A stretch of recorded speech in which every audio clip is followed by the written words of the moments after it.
Question number 5 देखिए, the altitude of a right triangle is 7 centimetre less than it's base. If the hypotenuse is 13 centimetre find the other two sides. मतलब question number 5 में आपसे बोला गया है एक right angle triangle है। ये आपका क्या है, राइट एंगल ट्रायंगल है। ये एंगल आपका एक साइड जिस ट्रायंगल की एक साइड 90 डिग्री होती है उसको क्या बोलते हैं, राइट एंगल ट्रायंगल। ठीक है, अब इसमें बोला the altitude of a right angle triangle 7 centimetre less than it's base. Base आपका क्या हो जाएगा, ये वाली साइड आपकी नेमिंग कर लेते हैं ए बी सी। ठीक है, ये जो आपका बेस है, बेस कह रहा है बेस से आपकी जो एल्टीट्यूड है 7 सेंटीमीटर कम है। यानी अगर बेस को हमने एक्स मान लिया, यानी बेस को अगर ए बी को हमने एक्स मान लिया तो एल्टीट्यूड कितना हो जाएगी, 7 सेंटीमीटर लेस हो जाएगी, यानी x-7 हो जाएगी। कितना हो जाएगा, x-7 हो जाएगा। ठीक, और हाइपोटेन्यूज आपको गिवन 90 डिग्री के सामने वाली साइड क्या होती है, हाइपोटेन्यूज होती है। ये साइड आपको 13 सेंटीमीटर आपको गिवन है। आपको अदर टू साइड फाइंड करना है, कह रहा है find the other two side मतलब ए बी और बी सी की वैल्यू आपको फाइंड करनी है। तो सबसे पहले हम क्या करेंगे, जो हमने यहाँ पे लिखा है उसको यहाँ पे लिख देते हैं। यानी सॉल्यूशन में लेट बेस ऑफ ट्रायंगल कितना हमने लिया है, x लिया है। बेस ऑफ ट्रायंगल आपका x हो जाएगा। एंड और क्या बोला, एल्टीट्यूड, यानी जिसको आप परपेंडिकुलर बोलते हैं। तो हम यहाँ पे लिख देते हैं altitude of triangle. Altitude of triangle कितना हो जाएगा, x-7 हो जाएगा। एल्टीट्यूड कितना हो जाएगा, x-7 हो जाएगा। अब हम इसमें ये 90 डिग्री ट्रायंगल आपका राइट एंगल ट्रायंगल है, तो इसमें हम क्या लगाएंगे, पाइथागोरस थ्योरम लगाएंगे। तो यहाँ पे लिख देंगे by using Pythagoras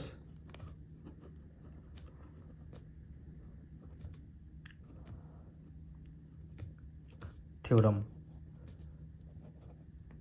bye using Pythagoras theorem. ठीक, 90 डिग्री सामने फॉर्मूला क्या होता है, hypotenuse square is equal to होता है base square plus perpendicular square. ठीक है, परपेंडिकुलर को और क्या बोल सकते हैं, एल्टीट्यूड भी बोल सकते हैं। हाइपोटेन्यूज 90 डिग्री सामने वाले साइड हाइपोटेन्यूज यानी क्या है, ए सी क्या है, 13 है। तो यहाँ पे लिख देंगे 13, इसका स्क्वायर हो जाएगा इज इक्वल टू बेस आपका क्या है, ए बी हमने एक्स है हमारा, तो बेस एक्स का स्क्वायर प्लस परपेंडिकुलर यानी बी सी क्या है, x-7 है। तो x-7 और इसके ऊपर स्क्वायर लगा है तो इसके ऊपर हमने लगा दिया, स्क्वायर लगा दिया। अब इसको आपको सॉल्व करना है। तो 13 की मल्टीप्लाई 13 से करेंगे कि तो कितना आ जाएगा, 13 का स्क्वायर 169 होता है।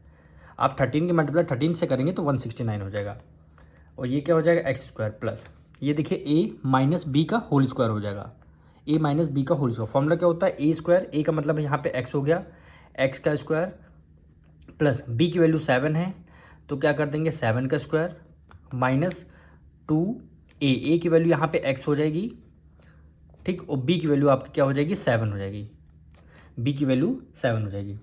अब इसको सॉल्व करते हैं। 169 इज इक्वल टू एक्स का स्क्वायर प्लस एक्स का स्क्वायर, 7 का स्क्वायर करें 7 जाए कितना हो गया, 49 हो गया। माइनस 2 की मल्टीप्लाई 7 से करेंगे 7 2 14 और ये x हो गया तो आपका ये x आ गया।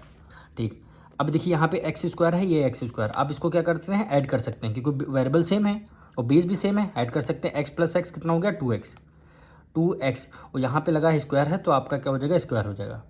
ठीक, अब x वाली वेरिएबल पहले लिखेंगे माइनस 14x। ठीक, प्लस 49 तो आपका एज इट इज़ आ जाएगा।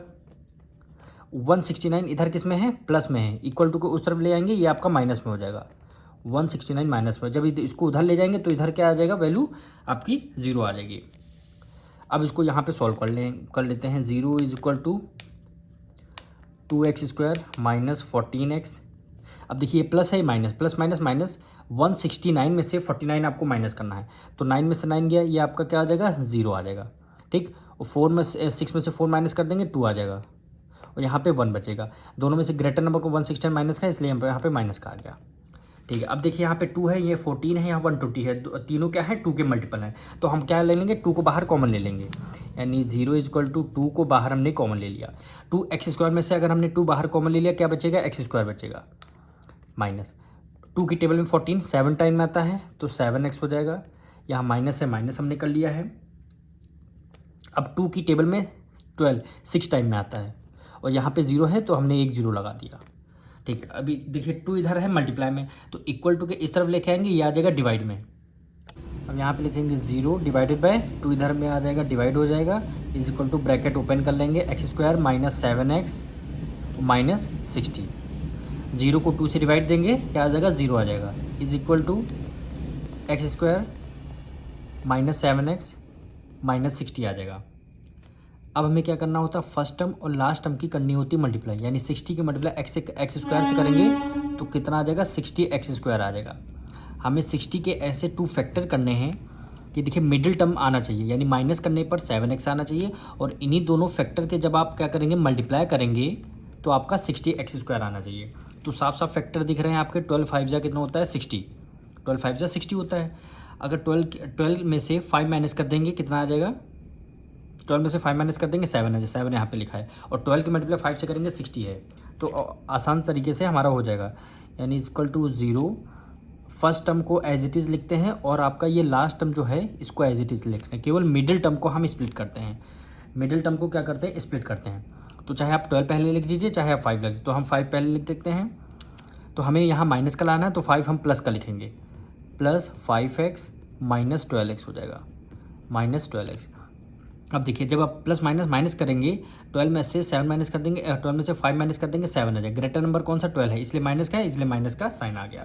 अब हमें क्या करना है, फर्स्ट 2 टर्म से कॉमन लेना है, लास्ट 2 टर्म से कॉमन लेना है।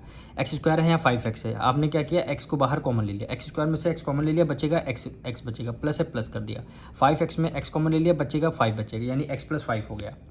यहाँ भी माइनस, यहाँ भी माइनस, माइनस हमने बाहर कॉमन ले लिया, 12 है यहाँ 60 है, तो हमने क्या किया 12 को बाहर कॉमन ले लिया, तो यानी यहाँ पे क्या बचेगा x बचेगा।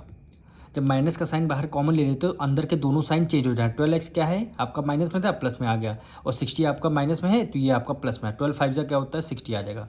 अब देखिए दोनों ब्रैकेट हमारे सेम आ गए, दोनों ब्रैकेट हमारे सेम आ गए, तो इसको कैसे लिख सकते हैं हम, लाइन खींचेंगे, यानी x + 5 इज इक्वल टू 0 हो जाएगा। फिर क्या आ जाएगा x - 12, कितना हो जाएगा x - 12 इज इक्वल टू 0। अगर x की वैल्यू फाइंड करना है तो x की वैल्यू यहाँ पे माइनस की आ जाएगी, अगर यहाँ x की वैल्यू फाइंड करनी है ये आपकी वैल्यू प्लस में आ जाएगी। ठीक, अब देखिए ट्रायंगल की साइड्स हमें लेनी है, तो हम निगेटिव साइड्स तो हम ले नहीं सकते, इसलिए हमें पॉजिटिव वैल्यू लेनी होगी। तो x की वैल्यू हम 12 को लेट करेंगे। अब हमने क्या किया था, यहाँ पे देखिए x को यानी बेस को हमने x लेट कर लिया था, और एल्टीट्यूड जो है x - 7 को लेट कर लिया था। तो यहाँ पे लिख देंगे, यहाँ पे लिख देंगे सो बेस आपका कितना है इज इक्वल टू x आ गया, x की वैल्यू कितनी है 12 आ गई, यूनिट क्या है सेंटीमीटर है, और हमने क्या किया था एल्टीट्यूड, एल्टीट्यूड को ही हाइपोटेन्यूज बोलते हैं, इज इक्वल टू कितना था x - 7 था, x - 7 is equal to x की वैल्यू कितनी आ गई 12 आ गई, माइनस क्या करना 7 माइनस करना, 12 में से 7 माइनस कर देंगे 5 आ जाएगा, यानी 5 सेंटीमीटर। तो ट्रायंगल के दोनों साइड फाइंड करनी थी, हाइपोटेन्यूज आपको गिवन थी, बेस हमने देखिए फाइंड कर लिया 12 सेंटीमीटर, और एल्टीट्यूड मतलब हाइट यानी हाइपोटेन्यूज 5 सेंटीमीटर। यही आपको आंसर फाइंड आउट करना था।